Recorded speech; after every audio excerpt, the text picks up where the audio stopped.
Hello, I'm Matthew Weinstock, Managing Editor of Modern Healthcare. Happy New Year, and thank you for tuning into the latest edition of the Checkup. Arkansas is experiencing some of the highest rates of COVID 19 cases in the country, leading to shortages in ICU beds and really taxing an already overwhelmed healthcare workforce. So, what can leaders do over the next few months as vaccination efforts continue to roll out to ease that burden on frontline staff? Well, I'm pleased to be joined today by Trenda. She's Chief Nursing Officer and Associate Vice Chancellor for Patient Care Services at the University of Arkansas Medical Science to talk about some solutions for frontline staff. Trenda, thank you so much for being with us and Happy New Year to you. Happy New Year. Thank you, Matthew.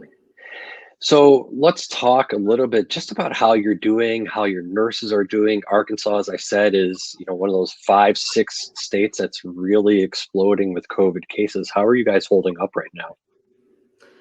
So it's probably a daily struggle, and that's the best way I can describe it. I came in energized for the new year today, almost excited to have the holidays behind us because we've heard about our impending surge for so long that a part of you just wants to get started on it. And as we talked through we have a twice a day staffing call.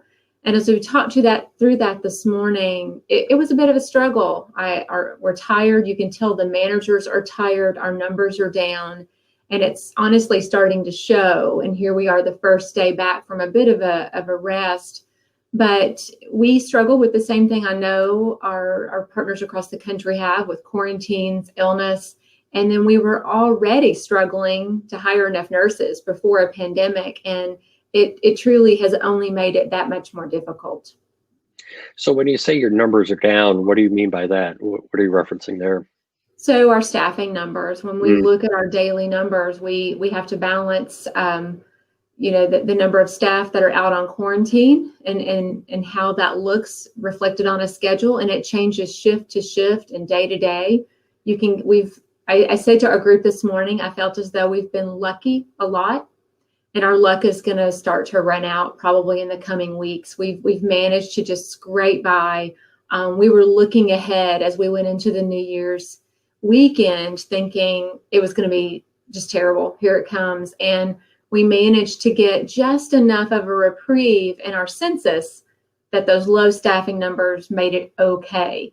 And I do worry sometimes that we've scraped by just enough that it almost it lets our guard down a little bit, and it may make it harder as we start to see those numbers climb. So are there things then that you're able to do that you've put in place over the past few months that have been able to boost morale in any way?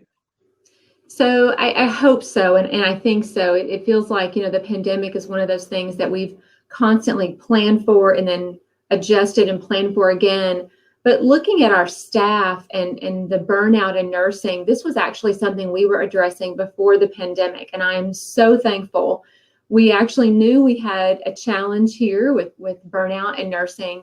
And we've done a couple of things. So one of them we started a few years ago, honestly, probably in the year leading up to the pandemic, were Schwartz rounds.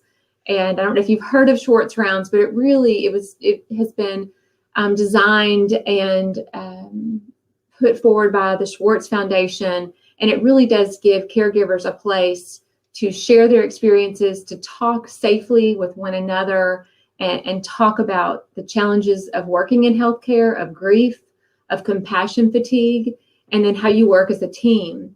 And those sessions, we had to stop doing them live. We've done them via Zoom and had the best attendance in the months following that change than we've had. We've had up to 170 people in some of those sessions. Nurses can join from home. They didn't have that luxury before. So really pleased with that. The other thing that we had done, I learned about a retreat that other organizations had done focused on nursing burnout and wellness. And we applied for a grant and received an internal grant to set that retreat up. And we just started this fall with our nursing leaders. And we opened it up this month to frontline nurses. It's a very small number that are allowed to go every month. And that was prior to a pandemic and social distancing. That was just to provide the best experience But we have around 14 individuals attend this session. It's a 4-hour-long session focused on mindfulness, yoga, journaling, and healthy eating. And it's sponsored and led by some of our most fabulous wellness experts here on campus. So we have these two things, and then we've had the great fortune of some wonderful partners, as I said, within the institution focused on rounding wellness checks, our own employee assistance program, checking on our ICU staff, asking how they can best serve them. Our chaplain training program, it takes time to round on the units and check on the staff, the nurses. And I think some of these things that we put into place before the pandemic, as well as just the response that we've had from our partners within the institution and the community, has made a difference. Yeah, I'm sure that you had those in place, you're able to build on those, which hopefully is working. But as we sit here in early January, I also know that UAMS, that you're going to have to start shifting some nursing staff because of the influx of patients, and bringing in nurses who may not have done critical care nursing into that, and also increasing the workload in terms of the number of patients they may be seeing. So how do you manage that process, knowing that nurses already feel like they're taking care of too many patients at one time? Yeah, this is really about how we talk to them around team nursing, and that's what we're talking a lot about. And that nursing has always been a team sport. This is just taking it to a whole new level, and really it's a reversal back to a way that we nursed many, many years ago. But team nursing is the best way we can come up with as we move forward to stretch what we call our ratios, right? Or our matrix, how many patients a nurse has on a shift. And we're using either some staff across our campus. That's the beauty of nursing, right? You can find yourself in any role as a nurse. And we have nurses across the university who no longer practice direct patient care, who are volunteering to come forward and to help us.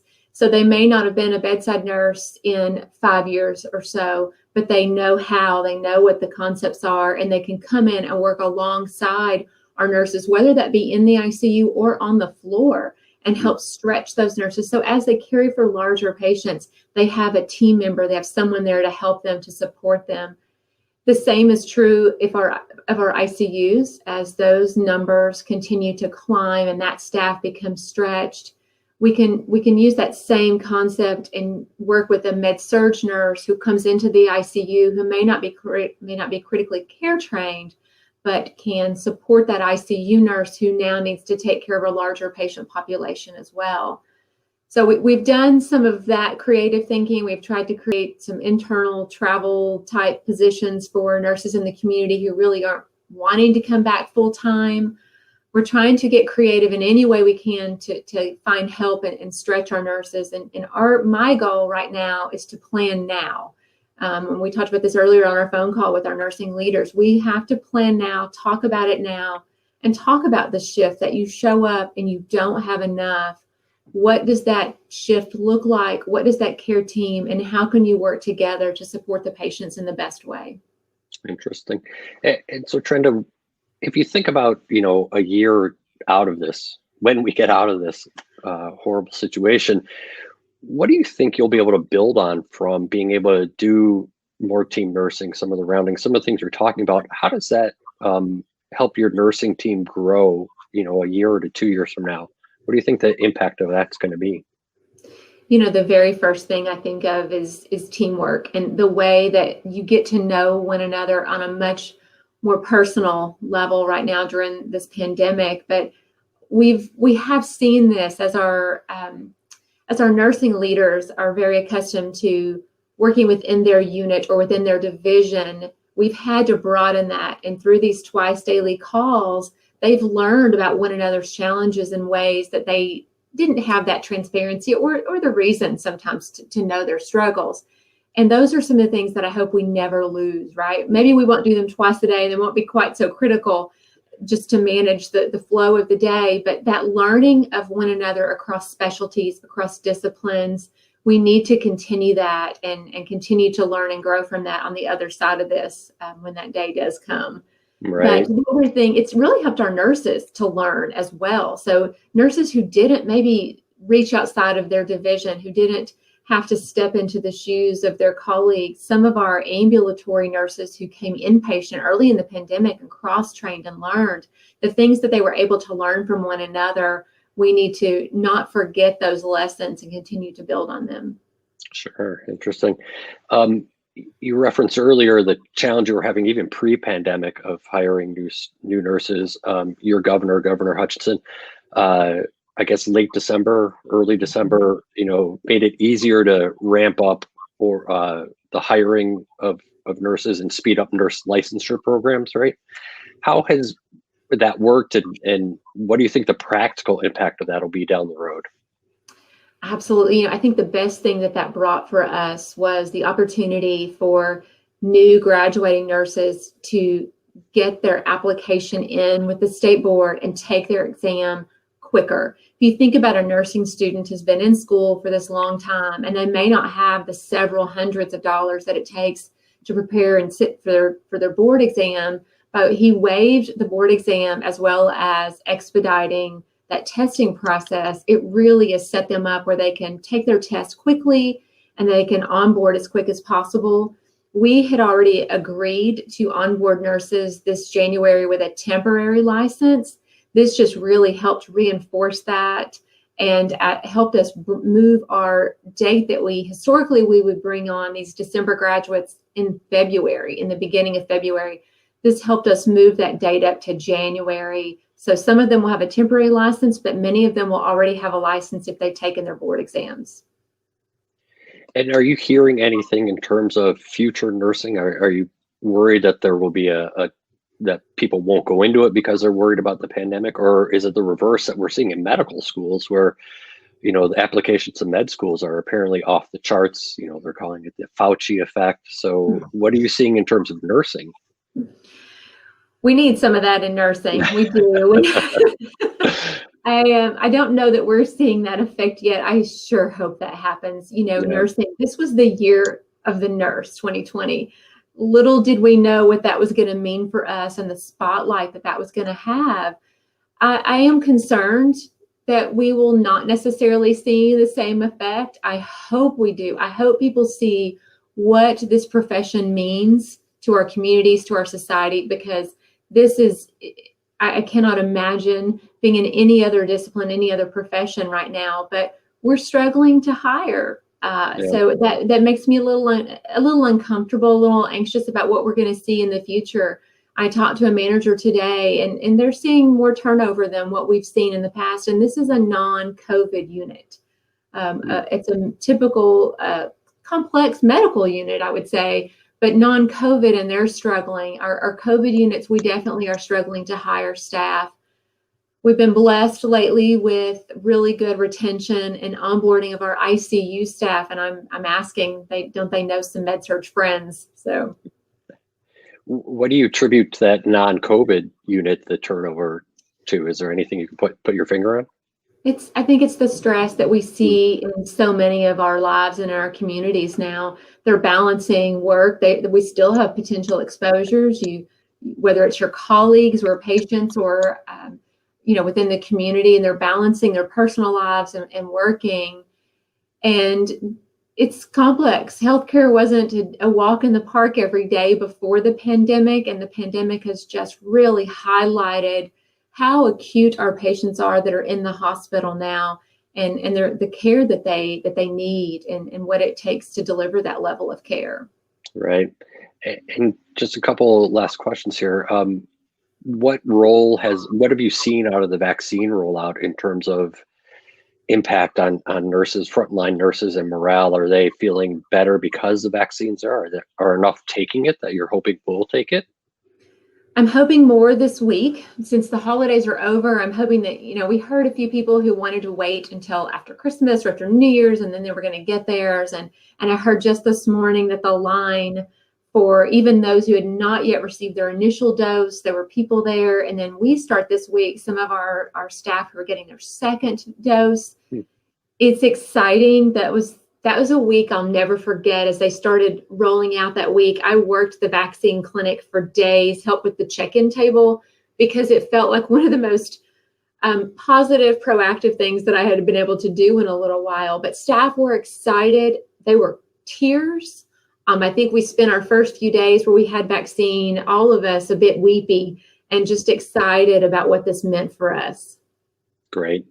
And lastly, Trenda, I don't want to leave without talking about some of the innovations I think that frontline workers bring forward, right? Your team, if I understand, developed a program with some others to help screen homeless patients for COVID, right? Can you talk about that? Oh, absolutely. This came out of a situation just presenting itself. Our nurses that were working in our drive-through triage area, which in the early days, we put this in the bottom of a parking deck structure. I still can't believe what we've done with this parking deck structure that's now enclosed. But they started realizing pretty quickly they had walk-up people. So the bus stop is pretty close. They were having some walk-ups, and they created a side area, socially distanced chairs, an area for them to triage the patients. They had more going on than just a concern for COVID, as you can imagine. And one of our social workers from our primary care service line came, joined them, and they worked on resources. And they began to see these patients there when they showed up. They met them where they were, they met their needs and helped them with the resources that they needed. And they didn't stop and ask permission. They did what they needed to do, and they took care of the patients in front of them. So beautiful, beautiful example of just doing what needed to be done and being creative in the moment. And is that something that continues, or has that scaled back?